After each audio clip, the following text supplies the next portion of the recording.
Ang pag-ibig ay isa sa pinakamalakas na emosyon na nararanasan ng tao. Maaaring itong magdala ng saya, inspirasyon, at malalim na koneksyon sa pagitan ng dalawang tao. Maraming relasyon ang nagsisimula sa kilig, excitement, at mga pangakong puno ng pag-asa para sa hinaharap. Love is one of the most powerful emotions a person can experience. It can bring happiness, inspiration, and a deep connection between two people. Many relationships begin with excitement, passion, and promises for a bright future. Ngunit sa likod ng romantikong imahe ng pag-ibig, may mga psychological dynamics na hindi agad napapansin ng karamihan. May mga pagkakataon na ang emosyon ng tao ay nagiging daan para manipulahin, kontrolin, o impluensyahan ang kanilang mga desisyon sa relasyon. But behind the romantic image of love, there are psychological dynamics that many people fail to notice. Sometimes emotions become a gateway for manipulation, control, or influence within relationships. Sa larangan ng psychology, may tinatawag na dark psychology na tumutukoy sa paggamit ng psychological strategies upang maimpluensyahan o makontrol ang damdamin at pag-iisip ng ibang tao. Sa relationships, infadi tactics na ito ay maaaring lumabas sa iba't ibang paraan, mula sa subtle emotional manipulation hanggang sa mas malinaw na control tactics. In psychology, there is something known as dark psychology, which refers to the use of psychological strategies to influence or control another person's emotions and thinking. In relationships, these tactics can appear in many forms, from subtle emotional manipulation to more obvious control behaviors. Kadalasan, hindi agad napapansin ng isang tao na siya ay naapektuhan ng ganitong mga tactics dahil nakatago ang mga ito sa likod ng affection, sweet gestures at romantic words. Dahil sa lakas ng emosyon ng pag-ibig, maaaring mahirapan ang isang tao na makita ang mga red flags sa simula ng relasyon. Most of the time, people do not immediately realize that they are being affected by these tactics because they are hidden behind affection, sweet gestures, and romantic words. Because of the strong emotions involved in love, it can be difficult for someone to recognize red flags at the beginning of a relationship. Sa video na ito, pag-uusapan natin ang 10 dark psychology facts about love na makakatulong sa iyo na mas maintindihan kung paano gumagana ang attraction, emotional attachment, at psychological influence sa relationships. Ang layunin ng video na ito ay hindi para turuan kang manipulahin ang ibang tao, kundi para bigyan ka ng awareness at kaalaman upang maprotektahan ang sarili mo laban sa emotional manipulation at unhealthy relationship patterns. Kung gusto mong maging mas matalino at aware sa dynamics ng love at relationships, siguraduhing panoorin mo ang buong video hanggang sa dulo. Marami kang matututunan na maaaring magbago sa paraan ng pagtingin mo sa pag-ibig at relasyon. Number 1. Love can blind your logic. Kapag ang isang tao ay deeply in love, nagkakaroon ng malaking epekto ang emosyon sa paraan ng pag-iisip niya.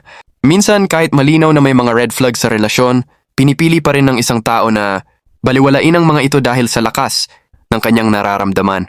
When a person is deeply in love, emotions can strongly influence the way they think. Sometimes, even when there are clear red flags in a relationship, a person may still choose to ignore them because of their strong feelings. Sa psychology, may konsepto na tinatawag na emotional bias, kung saan mas nangingibabaw ang emosyon kaysa sa logic or rational thinking.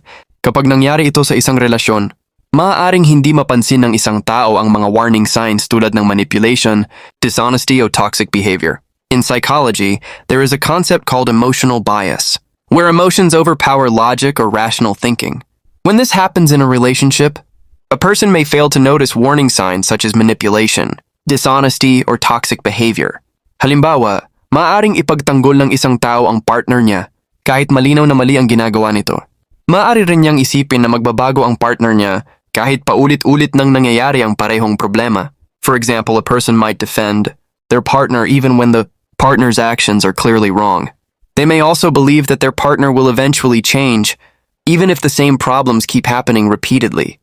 Ito ang dahilan kung bakit mahalaga ang self-awareness at emotional control sa relationships. Kapag marunong kang balansehin ang emosyon at logic, mas nagiging malinaw sa iyo kung healthy ba talaga ang relasyon o hindi. This is why self-awareness and emotional control are important in relationships. When you learn to balance emotions and logic, it becomes easier to see whether a relationship is truly healthy or not. Number 2. Attention creates emotional attachment. Isa sa pinakamakapangyarihang psychological triggers sa love ay ang attention. Kapag ang isang tao ay binibigyan ng consistent na attention, appreciation at affection, unti-unti siyang nagkakaroon ng emotional attachment sa taong nagbibigay nito. One of the most powerful psychological triggers in love is attention. When a person receives consistent attention, appreciation and affection, they slowly develop emotional attachment to the one giving it. Ito ang dahilan kung bakit maraming relasyon ang nagsisimula sa sobrang sweet na phase kung saan halos araw-araw may messages, compliments, at special treatment. Dahil dito mabilis na lumalalim ang emosyon ng isang tao. This is why many relationships start with an extremely sweet phase where there are constant messages, compliments, and special treatment almost every day. Because of this, emotions can deepen very quickly. Sa dark psychology, may tactic na tinatawag na love bombing. Ito ay ang pagbibigay ng sobra-sobrang affection, attention, at romantic gestures sa simula ng relasyon upang mabilis na ma-develop ang emotional connection ng partner. In dark psychology, there is a tactic called love bombing. This involves giving excessive affection, attention, and romantic gestures at the beginning of a relationship to quickly create emotional attachment. Kapag nasanay na ang isang tao sa ganitong level ng attention, mas nagiging mahirap para sa kanya na lumayo sa relasyon kahit magsimula na itong maging unhealthy. Once a person becomes used to this level of attention, it becomes harder for them to walk away from the relationship, even if it starts to become unhealthy. Kaya mahalagang tandaan na ang tunay na healthy relationship ay hindi lang nakabase sa dami ng attention, kundi sa consistency, respect, at emotional honesty sa pagitan ng dalawang tao. This is why it's important to remember that a truly healthy relationship is not just about the amount of attention, but about consistency, respect, and emotional honesty between two people. Number 3, scarcity can increase attraction. Isa sa mga interesting na psychological facts tungkol sa love ay ang epekto ng scarcity o pagiging hindi palaging available. Kapag ang isang tao ay hindi laging present o madaling makuha ang attention, minsan mas tumataas ang curiosity at attraction ng ibang tao. One interesting psychological fact about love is the effect of scarcity, or not always being available. When someone is not always present or easy to reach, it can sometimes increase curiosity and attraction. Sa psychology, may konsepto na tinatawag na scarcity principle, kung saan mas nagiging valuable ang isang bagay kapag ito ay limitado o mahirap makuha. Sa relationships, maaari itong mangyari kapag ang isang tao ay hindi palaging nagbibigay ng attention o hindi agad nagre-reply.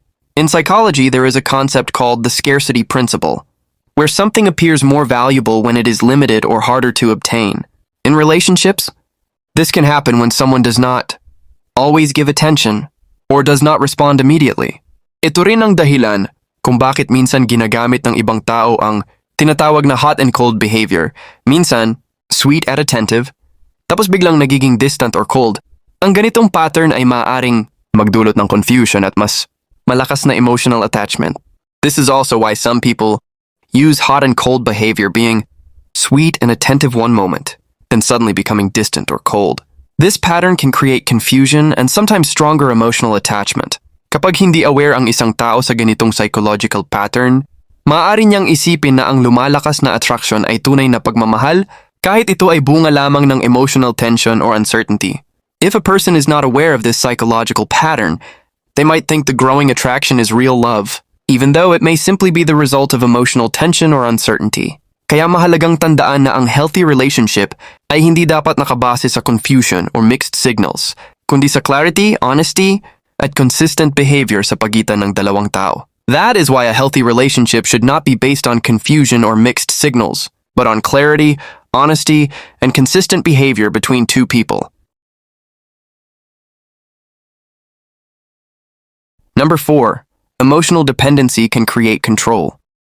Isa sa mga pinaka-delicate na dynamics sa isang relasyon ay ang emotional dependency. Kapag ang isang tao ay masyadong umaasa sa partner niya para sa kaligayahan, validation, o emotional support, nagiging mas vulnerable siya sa influence or control ng partner. One of the most delicate dynamics in a relationship is emotional dependency. When a person becomes too dependent on their partner for happiness, validation, or emotional support, they become more vulnerable to the partner's influence or control. Sa simula, maaaring magmukhang normal lamang, ito dahil natural naman na maghanap ng comfort at support sa taong mahal mo.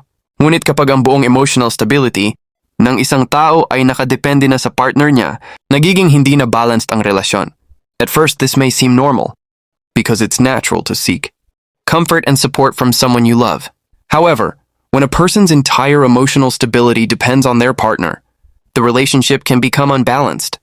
Sa ganitong sitwasyon, ang partner na may control sa attention, affection, o approval ay maaring magkaroon ng malaking psychological influence. Kahit hindi sinasadya, ang isang tao ay maaaring gumawa ng mga desisyon na hindi na healthy para sa kanya dahil natatakot siyang mawala ang relasyon. In this situation, the partner who controls attention, affection, or approval may gain significant psychological influence. Even unintentionally, a person might start making decisions that are not healthy for them because they fear losing the relationship. Ito ang dahilan kung bakit mahalaga ang emotional independence kahit nasa isang relasyon. Ang healthy love ay hindi nangangahulugan na nawawala ang sariling identity ng isang tao. This is why emotional independence is important even in a relationship. Healthy love does not mean losing your personal identity. Kapag ang dalawang tao ay may sariling emotional strength at self-worth, mas nagiging balanced, respectful, at stable ang relasyon. When both partners have their own emotional strength and self-worth, the relationship becomes more balanced, respectful, and stable. Number 5. Fear of losing someone can be used as power. Isa sa pinakamalakas na emosyon sa isang relasyon ay ang takot na mawala ang taong mahal mo. Kapag mahalaga ang isang tao sa buhay mo, natural lang na ayaw mong mawala siya. One of the strongest emotions in a relationship is the fear of losing someone you love. When a person is important to you, it's natural to not want to lose them. Ngunit sa ilang sitwasyon, ang takot na ito ay maaaring gamitin bilang psychological leverage. Kapag alam ng isang tao na takot kang mawala siya, maaari niyang gamitin ang emosyon na ito upang maimpluwensyahan ang iyong mga desisyon o behavior. However, in some situations, this fear can be used as psychological leverage. When someone knows that you are afraid of losing them, they may use that emotion to influence your decisions or behavior. Halimbawa, maaaring gamitin ng isang manipulative partner ang mga phrases tulad ng, "Kung mahal mo talaga ako, gagawin mo ito. Baka mas mabuting humanap na lang ako ng ibang taong makakaintindi sa akin." For example, a manipulative partner might use phrases like, "If you really love me, you would do this. Maybe I should find someone else who understands me." Ang ganitong mga statements ay maaaring magdulot ng pressure at guilt sa isang tao, kaya napipilitan siyang sumunod kahit hindi na siya komportable. These types of statements can create pressure and guilt, making a person feel forced to comply even if they are uncomfortable. Sa healthy relationship, hindi ginagamit ang takot bilang paraan ng control. Sa halip, ang relasyon ay dapat nakabase sa mutual respect, trust at freedom ng bawat isa. In a healthy relationship, fear is never used as a tool for control. Instead, the relationship should be based on mutual respect, trust, and personal freedom for both partners. Number 6. Compliments can become a psychological hook. Ang compliments ay isang normal at positive na bahagi ng love at relationships. Kapag may taong nag-a-appreciate sa atin at nagbibigay ng magagandang salita, natural na tumataas ang ating confidence at nagiging mas malapit tayo sa kanila. Compliments are a normal and positive part of love and relationships. When someone appreciates us and says kind words, our confidence naturally increases and we feel closer to that person. Ngunit sa psychology, ang compliments ay maaari ring maging psychological hook kapag ginamit ng strategic or sobra-sobra. Kapag ang isang tao ay palaging nagbibigay ng praise, admiration at validation, maaaring mabilis na mabuo ang emotional trust ng partner. However, in psychology, compliments can also become a psychological hook when used, strategically or excessively. When someone constantly gives praise, admiration, and validation, emotional trust can develop very quickly. Ito ang dahilan kung bakit sa ilang manipulative relationships, ang isang tao ay nagsisimula sa maraming compliments tulad ng, "Ikaw ang pinaka-special na taong nakilala ko." "Wala nang ibang katulad mo. Ikaw lang ang nakakaintindi sa akin." This is why in some manipulative relationships, a person may start with many compliments such as, "You are the most special person I've ever met. There's no one else like you. You're the only one who understands me." Sa simula, maaaring genuine ang mga salitang ito, ngunit kapag ginamit ito para mabilis na makuha ang trust at emotional attachment ng partner, nagiging bahagi ito ng psychological influence. At first, these words may sound genuine, but when they are used to quickly gain trust and emotional attachment, they can become part of psychological influence. Kaya mahalagang tandaan na ang tunay na pagmamahal ay hindi lamang nasusukat sa dami ng compliments, kundi sa consistent actions, respect at honesty sa relasyon. This is why true love should not be measured only by the number of compliments, but by consistent actions, respect, and honesty in the relationship.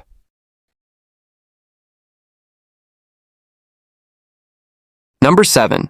People often fall in love with familiar emotional patterns. Minsan, ang dahilan kung bakit nahuhulog ang isang tao sa isang relasyon ay hindi lang dahil sa attraction or compatibility. Sa maraming pagkakataon, ang attraction ay konektado sa mga emotional patterns na pamilyar sa atin. Sometimes, the reason a person falls in love is not only because of attraction or compatibility. In many cases, attraction is connected to emotional patterns that feel familiar to us. Sa psychology, may konsepto na nagsasabing, ang mga tao ay madalas na-attract sa dynamics, nakahawig ng kanilang past experiences, lalo na sa mga relationships na naranasan nila nung bata pa sila o sa mga nakaraang romantic relationships. In psychology, there is a concept that people are often attracted to dynamics that resemble their past experiences, especially those formed during childhood or previous romantic relationships. Halimbawa, kung ang isang tao ay nasanay sa isang relasyon na may emotional distance o inconsistency, maaaring ma-attract siya sa partner na may parehong behavior kahit hindi ito healthy. For example, if someone grew up experiencing emotional distance or inconsistency, they might be attracted to a partner who shows similar behavior, even if it's unhealthy.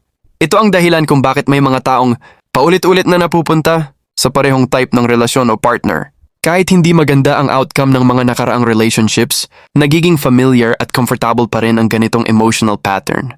This is why some people repeatedly end up in the same type of relationships or with similar partners.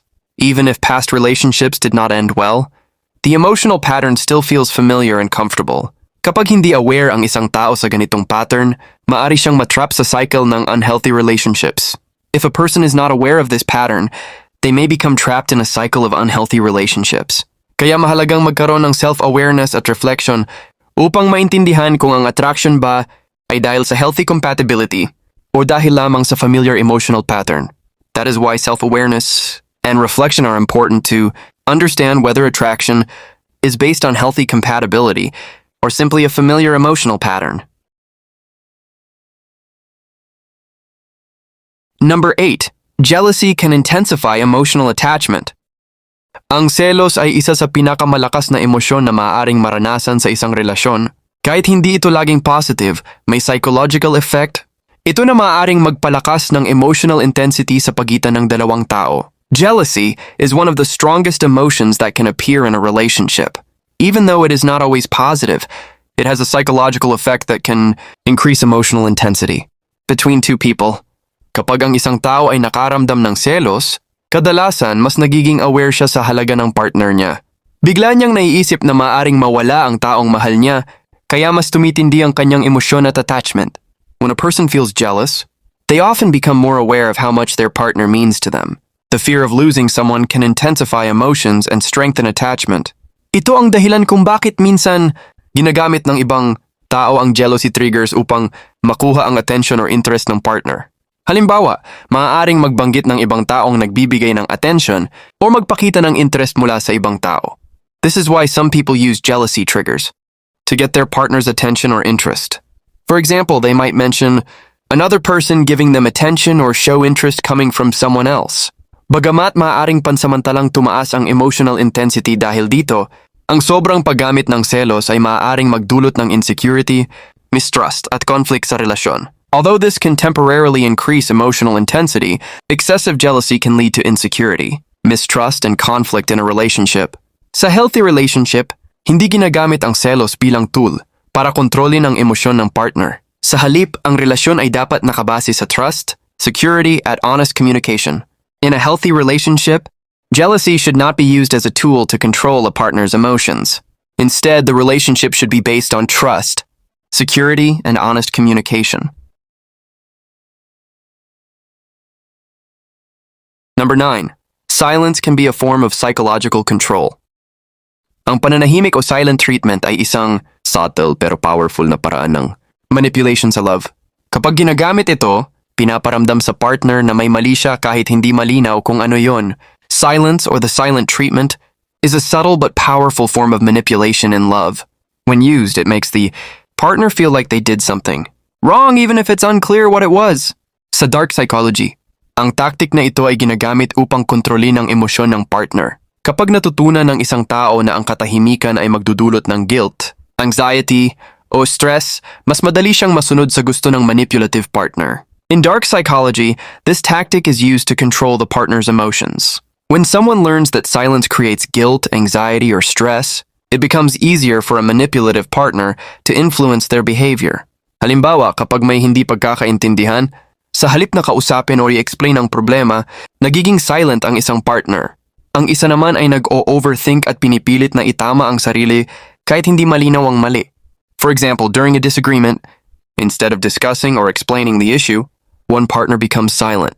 The other partner overthinks and tries to fix themselves even though it's unclear what they did wrong.